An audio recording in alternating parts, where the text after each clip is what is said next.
Saudações, nerd! Saudações. Beleza? Hoje a gente está aqui com a ilustre presença de Vincent, o Malkavian. Olha aí, estamos aí na área. Exatamente. Então, Vincent, a gente hoje vai bater aquele papo, né? Vamos dar início a uma série falando ali sobre vampiros, né? Inicialmente a gente ia bater um papo rápido sobre vampiros, mas aí é muita coisa. E, né, chegamos à conclusão rápida que não íamos conseguir falar em apenas 10, 15 minutos. É um assunto muito extenso, né? Um assunto fascinante. E vamos falar, né, em capítulos ali sobre o que é vampiros, né? A origem, né, dessa mitologia. Bom, primeiro, o que causa essa curiosidade ali sobre os vampiros? Eu acho que a resposta para isso daí é um pouco pessoal ali para cá. Mas uma afirmação geral que a gente pode dar, o romântico. O que seria ali o romântico? Está relacionado ao exagero, ao sentimento, à emoção, à intensidade.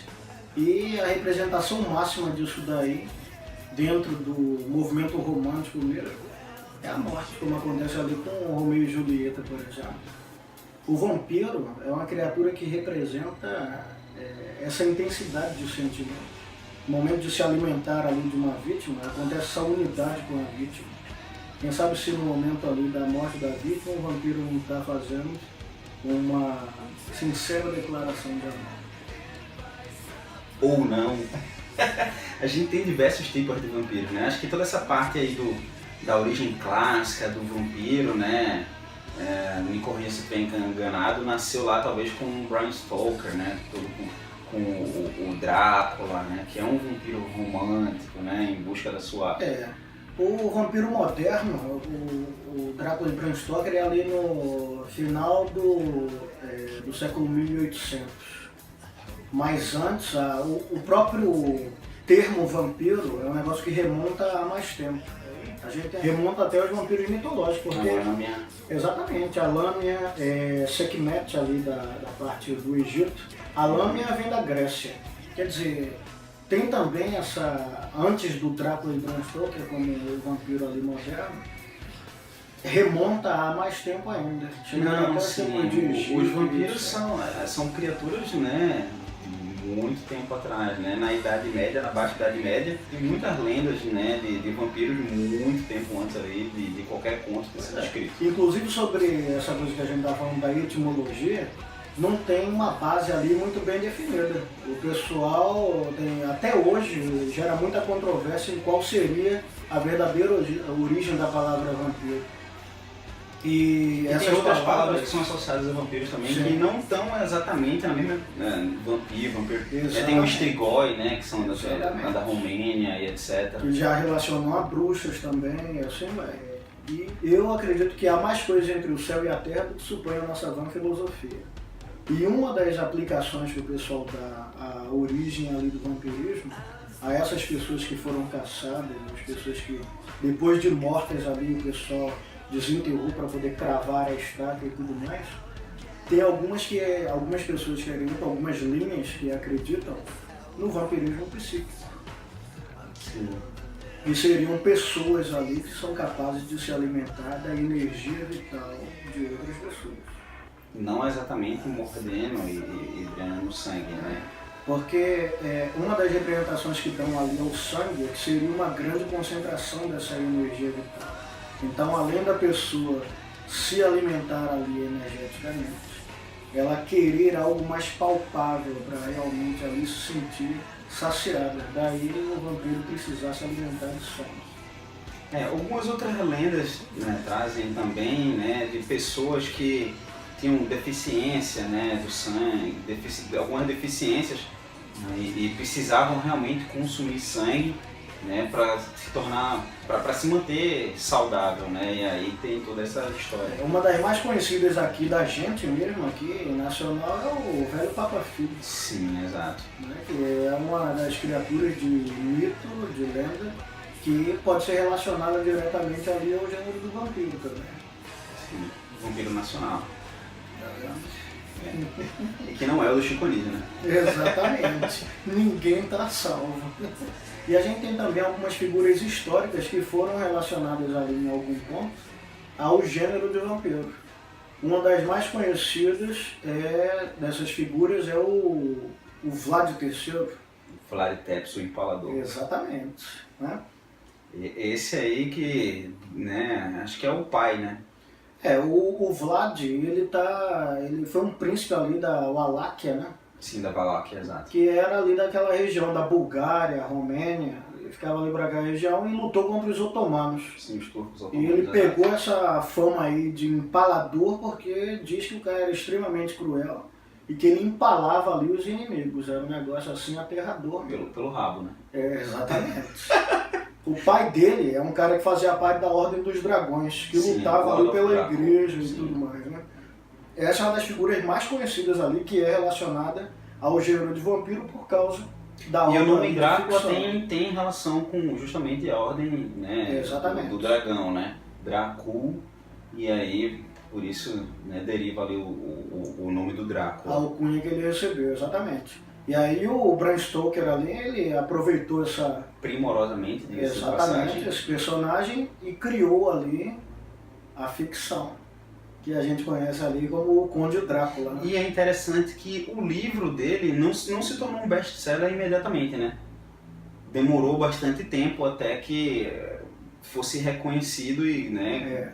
Infelizmente, como vários outros grandes pensadores, artistas, escritores, só foram reconhecidos ali depois que morreram. Alguns ali depois morreram, alguns ali no final da vida, e assim vai. É triste. Triste. E aí, ó, além do Conde Drácula, né, além do Vlad III, eu acho que a gente podia falar um pouco sobre a Condessa de Bathory, né? Tem algumas pessoas que dizem que isso daí é só boato, né? Mas quem vai colocar ali a mão se banhava no sangue ali de virgem para manter a sua beleza e juventude intacta. E ainda se diz que ela emparedava algumas dessas moças nas paredes ali da sua residência. Né? Então é uma história que foi relacionada com o gênero de vampiro e uma das alcunhas que ela recebeu é justamente, como tem o Conde Drácula, é a Condessa Drácula também. Ela tem esse tipo de alcunha. Indubitavelmente, o cara mais famoso foi o Conde Drácula, né? Do gênero de vampiro ali, desses... E ele foi até plagiado depois, né? Eu não sabia, quando estava pesquisando, eu vi lá que o Nosferatu tem algum tipo de relação com o Drácula, não é isso? Exatamente. O Nosferatu, o filme original ali de 1920, ele foi uma adaptação não autorizada do Drácula de Bram Stoker. Inclusive, depois que o filme foi lançado, os herdeiros ali do Bram Stoker tentaram ali entrar com ações judiciais contra o estúdio, contra o diretor e etc. Mas aí quando eles estavam confeccionando o filme, eles mudaram algumas coisas para evitar que ficasse ali a cópia descarada ali da história. Eles mudaram o nome do Conde Drácula para o Conde Orlok e mudou ali o gênero de vampiro para Nosferatu. Né? Não chama vampiro ali no filme, chama Nosferatu. E algumas atribuições físicas ali do personagem, por exemplo, os dedos mais longos, a orelha pontuda, né? As presas ali as presas são no meio, né? Exatamente, eles fizeram alguma diferença. E acabou que o que era para ser somente uma adaptação não autorizada ali virou um clássico também. Virou um clássico também, assim, uma obra única, porque a história é um negócio fantástico. Nosferatu é interessantíssimo e continua tão atual que se você entrar nesses sites aí de cinema, tipo um Rotten Tomatoes ali da vida, você vai ver que ele está sempre nas primeiras posições ali dos melhores filmes de horror de todos os tempos. O que é clássico nunca passa, né? O que é bom continua sendo. É como uma boa e velha rock and roll, né? O que é bom e não importa. Você escuta Led Zeppelin hoje e amanhã e vai continuar escutando durante os próximos 100 anos tranquilamente. Enquanto tem algumas bandinhas merdas aí que fazem qualquer coisa, 3 semanas depois apareceu e ninguém sabe nem o que é mais. Tem algumas coisas que são atemporais, né?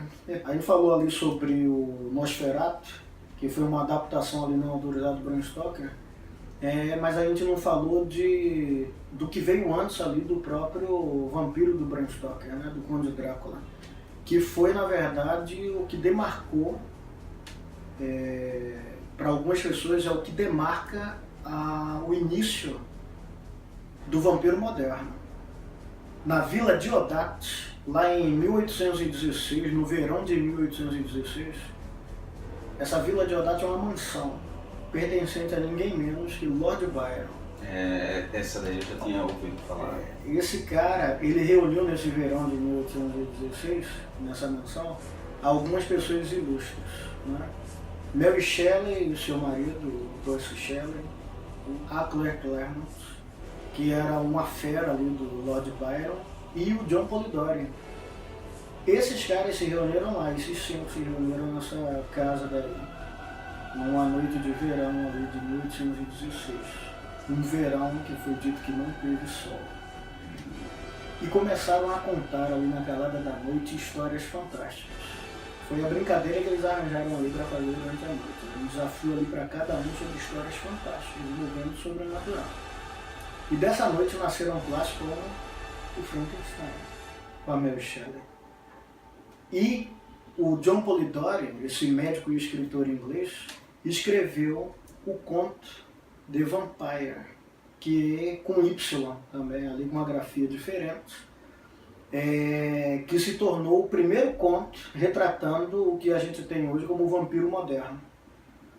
O vampiro clássico, né? Exatamente. E esse conto daí foi atribuído durante muitos e muitos anos erroneamente ao Lord Byron. E de algumas décadas para cá é que foi atribuído ao autor devido ali, o John Polidori. Então, é algo importante ali para se dizer, porque o Drácula e Bram Stoker veio em 1897, veio ali no final do século XIX. E o vampiro do John Polidori, esse conto, veio bem antes, já retratando ali o vampiro com esses moldes que a gente tem ali. Um outro vampiro que segue esses moldes ali do vampiro moderno e que também foi, né, foi foda, foi Anna Rice, né, ali com entrevista com um vampiro que veio para chocar ali, né? Sem dúvida. Agora, a Anne Rice veio na década de 70 ali com uma entrevista com um vampiro. E entre a década de 70 e a década de 40, teve algumas coisas interessantes também que aconteceram em outros meios. Que vai destacar das histórias em quadrinhos. Existem alguns quadrinhos de horror. O Blade surgiu ali na década de 70, junto com alguns quadrinhos como The Tomb of Drácula, que era da Marvel. Mas na década de 40 existiam vários quadrinhos ali de horror, né? Como aqueles contos da cripta, Contos da cripta, que retratavam histórias ali de horror em geral, né? Tinha vampiro, zumbi, múmia, tinha de tudo. Lobisomem. E exatamente, foi um negócio que ganhou notoriedade ali naquela época. Até o pessoal do Comics Code Authority, e esses caras aí eram responsáveis por determinar se um quadrinho podia ser lido ali por determinada idade, né? Colocava a censura ali dos quadrinhos. E eles caíram em cima ali dos quadrinhos de horror durante muito tempo. Até que chegou ali o auge ali dos quadrinhos de horror na década de 70, com o surgimento do Blade, né, desse quadrinho do Conde Drácula, e coincidiu de ser a mesma década que a Anne Rice lançou o primeiro livro ali, né, o Entrevista com o Vampiro. Que é sensacional, né? Traz a história lá do Lestat, do Lu e a Cláudia. E realmente caracterização do vampiro clássico, né? Aquela criatura, né, romântica e inteligente, né? Bem diferente de alguns outros que a gente vai comentar aqui, né? São aqueles vampiros mais viscerais, né? Aquela coisa mais bestial. E eu achei até interessante, só adiantando um pouco, essa pegada lá do Del Toro, que ele, né, é autor de uma série, né, Noturno, né, que foi traduzido como Day Strain ali para televisão, e retrata justamente esses vampiros bestiais, né, onde uma epidemia, né, toma conta de Nova York, né, e o vampirismo ele é transmitido como uma doença, né, e ele traz vampiros acéfalos, né, ali e completamente bestiais que só querem se alimentar ali e foda-se o mundo, né, é uma coisa meio apocalíptica, né. É interessante essas outras abordagens ali de vampiro, que tem também ali naquele 40 Dias de Noite, sim, que é baseado também em quadrinhos, né? O 40 Dias de Noite é baseado em quadrinhos. E falando sobre a origem dos vampiros é interessante, porque cada escritor ele retrata a origem do vampiro de uma forma diferente, né? O Bram Stoker tem a coisa do pacto com o demônio, né? Já a Anna Rice, ela tem a questão lá da caixa, né? Aqueles dois seres mitológicos que dão origem ali aos vampiros. Sim. Né? O Del Toro traz essa coisa ali de 7 vampiros, né, ancestrais e que vão, né, perpetuando ali a espécie através dessa doença. Então cada um ele retrata o início de uma forma diferente, né? O Mark Hagen ele já traz lá com o RPG uma outra história, né, que é a descendência do Caim. De Caim, né? Aquela história de Caim, Abel, é uma coisa mais embasada. Eu acho que de todas as histórias mitológicas de vampiro, talvez seja a que mais aceita, assim, né? Não sei. Eu achei interessante, né? Todos têm o seu mérito ali, mas essa ali do Mark Hagen ficou fantástica, né? É verdade. E tem toda uma mitologia que se criou em torno disso daí, né? Os livros, os suplementos que tem em torno disso, como o próprio livro de Nobis, que fala diretamente de como Caim se tornou quem ele foi ali na história fictícia ali de Vampiro à Máscara, né? Realmente é muito interessante a origem, tem mais detalhe, mais riqueza de detalhe nessa. Para quem não conhece, né, a origem dos vampiros de Mark Hagen, como o Vincent colocou, né, Caim, né, mata o irmão Abel e aí ele é amaldiçoado, né, depois tentam fazer com que ele se redima, né, 3 anjos visitam ele em 3 noites diferentes, cada um lança uma maldição diferente, né, um que ele ser consumido pelo fogo, pela luz do dia, e que ele vai ter a sede eterna de sangue, né, e nunca vai morrer, e é realmente sensacional. Quem nunca teve a oportunidade, eu recomendo que leia Vampiro à Máscara, né, com certeza vai gostar bastante. Exatamente, a marca que Deus colocou ali na Bíblia, no Caim, aqui na ficção de Vampiro à Máscara seria a marca do vampirismo, ele se torna o primeiro de todos os vampiros, né? É muito interessante, isso é muito legal. E aí sobre o que você estava falando sobre o Vampiro à Máscara, é muito legal que veio a caracterização que a gente percebe nessas adaptações que a gente vê de quadrinhos, de filmes, de livros, várias características diferentes em vampiros diferentes. E em Vampiro à Máscara eles agruparam isso daí, né? Em grupos ali que são conhecidos como os clãs de Vampiro à Máscara. Essa parte desse detalhe você consegue perceber, a primeira vez que eu consegui perceber isso foi com Anna Rice, né? Onde ela traz que cada vampiro é abençoado com um dom diferente, né? O dom que o Lestat tem é diferente do dom que o Louis tem e assim, não existe uma uniformidade, né? Cada um nasce com uma coisa diferente. E no Vampiro à Máscara ele traz essa uniformidade, né, nos clãs, onde cada clã apresenta seus dons ali, né, de maneira similar. Sim. E ao mesmo tempo que traz essa noção de uniformidade, também traz ao mesmo tempo a multiplicidade, né? Essas várias facetas que podem ser adotadas ali pelos vampiros. Segue um padrão, mas um padrão que traz essa diversidade ali dentro do gênero. E para quem não conhece RPG e quer saber o que seria RPG, assista o primeiro episódio aqui do Keep Geek, o que é RPG, ok? E mostrem as suas namoradas, esposas, e elas vão gostar de saber o que é. Exatamente, e se torne também, junto conosco, RPGistas. Exato, se inscreva no canal e acompanhe, né? Exatamente. E olha só, além das mesas individuais ali em torno do Vampiro à Máscara, em torno de todos esses gêneros que tem de RPG, a gente tem também alguns projetos relacionados ali a vampiro diretamente, que seria o The Camarilla lá, relacionado a White Wolf diretamente, que era a editora original de Vampiro à Máscara. One World by Night. E a gente tem da qual o One World by Vincent, Night. ele é o diretor Atual e cujo diretor também aqui, o Carlos Eduardo também já foi, né? Exatamente. E a gente tem esse projeto aí, a gente faz parte desse projeto, a gente tem aqui o Pernambuco by Night, que é ambientando ali esse cenário da ficção de Vampiro à Máscara. O mundo punk gótico. O mundo punk gótico aqui nas nossas cidades, né? Nos estados aqui existentes sobre o projeto. Se você é de Recife, tem fascínio por vampiros, né? E conteúdo nerd em geral e você gosta de RPG e você quer, né, participar de uma mesa de Vampiro à Máscara, então você tem um link aqui, você pode, né, entrar em contato e, se você mora no Recife, jogar com a gente. Exatamente, jogar Vampiro, como o próprio Carlos Eduardo falou, você ter contato também com outras pessoas com essas mentes afins, né, que gostam também desse conteúdo nerd, desse conteúdo geek. Mais do que jogar um RPG, fazer amizade. Exatamente. Aí nessa onda de jogos ali adaptados, né, de RPG, temos também ali vários jogos eletrônicos. Sim, que não são exatamente sobre vampiros, mas que retratam, né, ali toda essa história. Acho que o primeiro jogo que eu joguei relacionado com vampiro foi o Castlevania, né, do Super Nintendo, que era, né, muito bom. Alucard, o caçador de vampiros, né, atrás do Drácula, muito bom. É muito bom. Castlevania, aquele Legacy of Kain também. Sim, Legacy of Kain. E tem o próprio Vampiro. Vampire Bloodlines, Bloodlines, exatamente.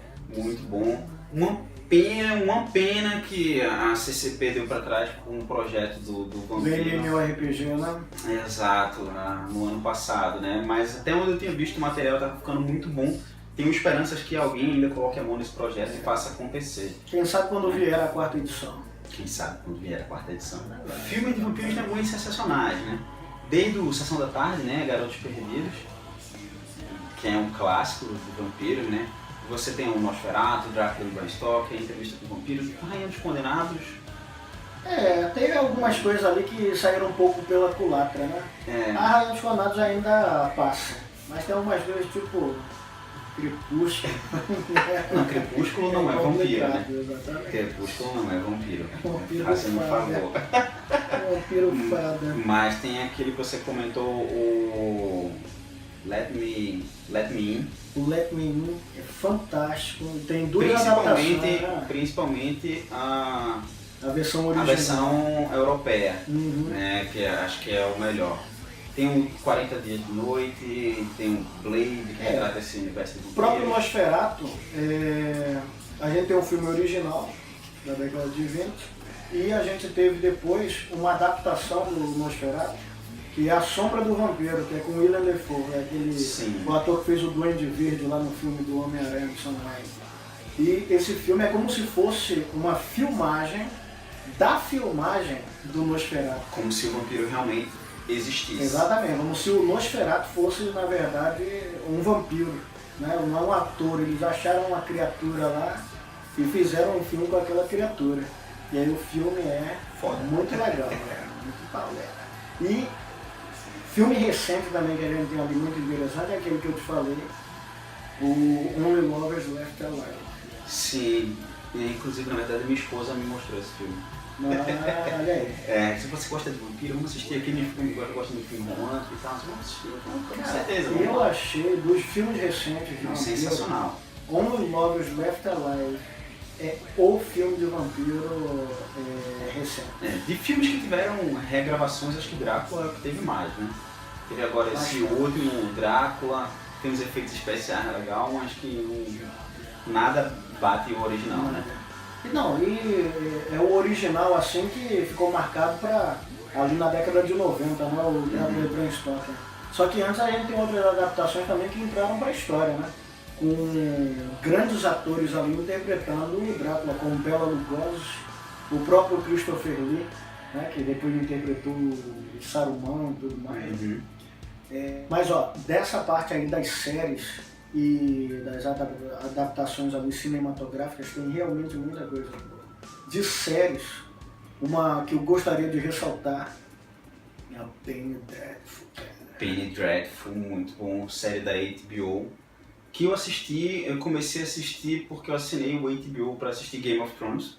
Né? E aí teve essa grata surpresa. E aí, quando assisti Penny Dreadful, eu meio que vinha descrente, tinha terminado de assistir o Hemlock Grove, que tinha tudo para ser uma boa história, mas que realmente não me agradou. Assisti a primeira temporada e nem continuei, né?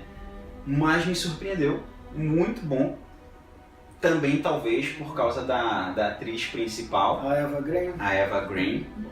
Se você não assistiu Penny Dreadful, vale a pena assistir. Assista, vale a pena. Vale muito a pena assistir. Não vamos dar muitos spoilers aqui, né? Mas assim, vale a pena. Então, mas a ideia é a gente passar uma noção geral daquilo que a gente estava querendo, né, conversar, e a gente vai trazer pontos depois. Então, provavelmente vocês vão ter, né, um outro vídeo falando só sobre Brian Stalker. Se vocês gostarem ali, né, e quiserem, se vocês se inscreverem no canal, ser se convidado aqui de curtirem, novo, pra gente poder... a gente vai falar bastante sobre o vampiro ainda. Tem muita coisa para ser falada e, na verdade, seria necessário um episódio para cada um dos pontos, né? Sem dúvida. Porque realmente são milênios ali de história para contar. É, a imortalidade, é um dos presentes ali das trevas. Né? Um beijo do vampiro. Exatamente. Exatamente. Sem quebrar a máscara. Sem quebrar a máscara, olha lá.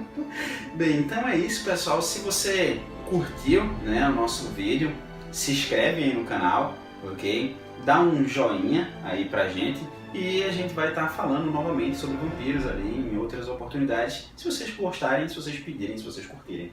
É isso aí. Depois, se quiser ali ver mais alguma coisa sobre o Vincent, que é o vincentthewolf.com. Lá eu quero abordar ali arte digital, que é uma coisa que você sabe que me interessa bastante. Jogos também que me interessam bastante. E esses assuntos da cultura pop e digital que a gente tem discutido aqui, que com certeza discutiremos novamente. Certamente. Então, se você curtiu o Vincent Malcava, né, e quiser saber mais sobre ele, você vai conseguir encontrar aqui também, né, aqui no cartãozinho do vídeo, ali informações para a página dele, onde você vai ter acesso a maiores informações, né? E contamos com os likes de vocês para que eu consiga trazer ele de volta aqui. Exatamente, vamos nessa ainda só. Então, beleza, então, um abraço a todos, ok? Foi excelente estar com Aqui, vocês ó, aqui. vida longa e próspera. Aí.